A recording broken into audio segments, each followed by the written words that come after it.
Dibuatnya dari apa, Bu? Oh, ini kan beras, nah, terus campurannya ada namanya suli cepu. Apa tuh? Nah itu ini yang di namanya. Ini dari dari apa? Dari kelapa ini. Terus?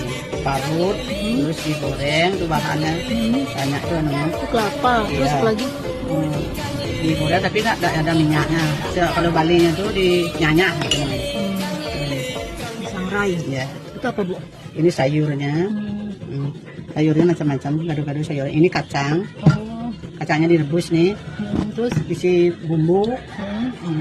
Udah ada. Ini namanya bubur Bali. Bubur Bali. Bubur Bali. Ini yang namanya bubur Bali.